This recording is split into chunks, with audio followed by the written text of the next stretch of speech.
What do you do when two of the most anticipated films of the summer get released on the same day? You do Barbenheimer. This is just a dream to have them both back to back in the day and have them be different movies, you know, like different vibes, different feels. We designed them, I think, 3-4 days before. Yep. We're like, we just need to create something to celebrate like what is a cultural phenomenon right now. It's a perfect double bill. I think actually start your day with Barbie, then go straight into Oppenheimer, and then Barbie Chaser. I think it's fantastic. Go see both. Do the double bill. Yeah. My suggestion would be Barbie first, Oppenheimer for lunch, and then a Barbie Chaser. You'd think Barbie as well. They've got similar release dates. Of course, yeah. Somebody showed me a video of Cillian Murphy saying like he'd see Barbie, and I was like, ah! We need people going back to the movies too, coming out of COVID, and this is what Hollywood should be able to do, put really good movies that are very different in the movie theaters on the same weekend, and that's what we're supposed to be doing. Now you have my attention.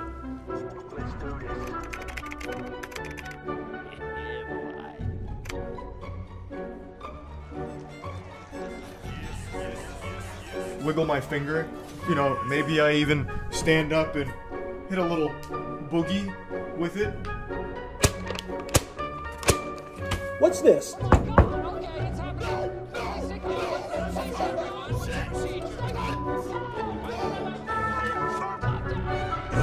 No. Wait.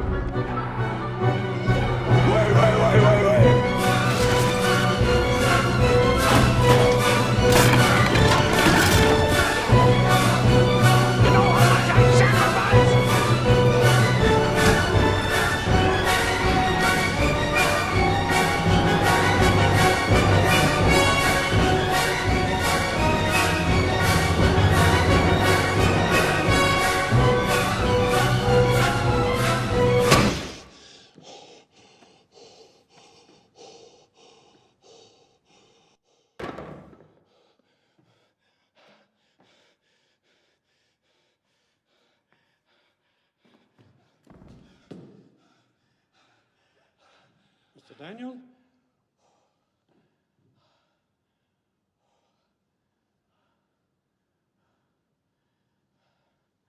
I'm finished.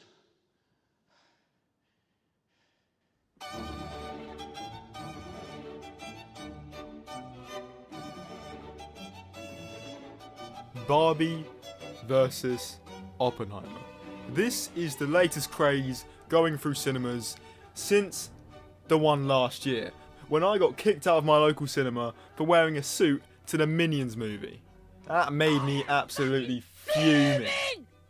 But anyway, after not getting kicked out of my cinema this time, I was able to see both Barbie and Oppenheimer. And if you're interested, I watched Barbie first, then Oppenheimer. After watching the famous double bill, the question cannot be ignored. Barbie versus Oppenheimer, which one was better? After all, that is the obvious debate to happen when you have two absolute beasts coming out on the same day. And that is exactly what this video is about. I'm going to pull a cheeky Tyler Durden and I'm going to have a fight club between Oppenheimer and Barbie, analysing each movie on 5 different levels, and whichever movie won the majority will be the better film. Round 1. The first category we're going to be tackling is maybe the most important thing that any film can have, which is the theme and the message. The good thing about both of these films is that they're not just films with nothing to them. These films aren't Morbius or Black Adam. These films have heavy levels of subtext, but as well as that, they also have enough surface level entertainment that anyone can watch these films and still have an amazing time, which is a testament to a good movie, which both of these films are. Both of these films carry extremely important and meaningful themes, but I think Oppenheimer, due to its runtime and gripping script, was able to flesh out and more clearly explain its themes more than Barbie. But Barbie did a good job at explaining its themes. However, I think there's a fatal flaw in not Barbie's theme, but the way they're presenting the theme. Now, Barbie isn't really a kids' film, but it is aimed at young girls. unless you're watching it in conjunction with Oppenheimer. In that case, it's made for everyone.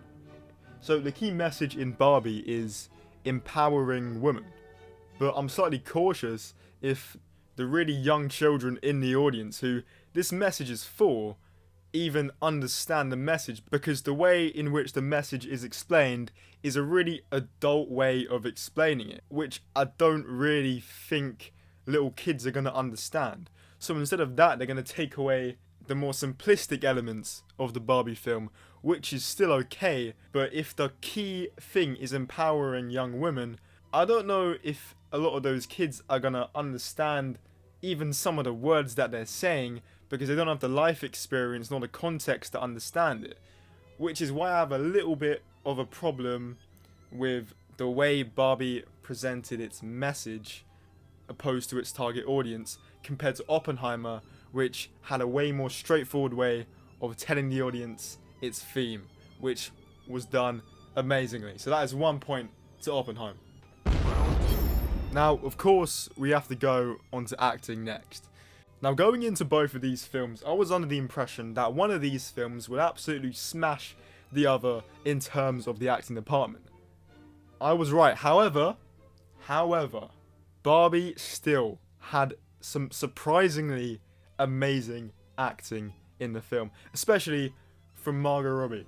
I think a lot of people, including myself, went into the Barbie film not expecting low-key Oscar-worthy acting. However, Margot Robbie and even Ryan Gosling were able to both achieve just some top-tier levels, just some top-tier performances, which if you step back and look at it, you think, of course, but because it's a Barbie film, you would never think that. However, obviously, in the end, Cillian Murphy and Robert Downey Jr. are absolutely amazing in Oppenheimer. I would be very, very surprised if Cillian Murphy and Robert Downey Jr. don't get nominated for Oscars. It is quite far in the future, the Oscars. However, I do think they're literally the top front runners at the moment. I cannot see anyone who really comes close in terms of performance. I think both actors were absolutely amazing in the role. Matt Damon surprisingly brought a sense of comedy in the film that I think was really well needed, not to just absolutely depress everyone watching. And even the actors with a really small amount of screen time, like Casey Affleck and Gary Oldman, absolutely smashed it out of the park. Really top tier performances from literally everyone involved. So I'm going to have to knock this point onto Oppenheimer. That is 2 points to Oppenheimer.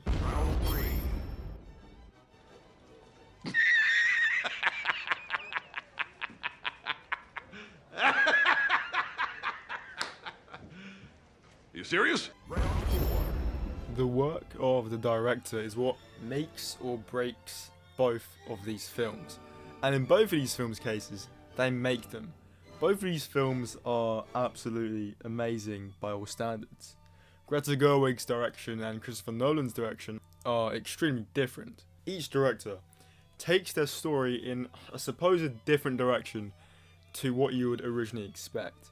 With Barbie, Greta Gerwig takes this light-hearted comedy into the territory of an existential drama, whilst Christopher Nolan takes the drama about Oppenheimer, the creator of the atomic bomb, and turns it into almost a film with the same structure and sense of tension as a spy thriller.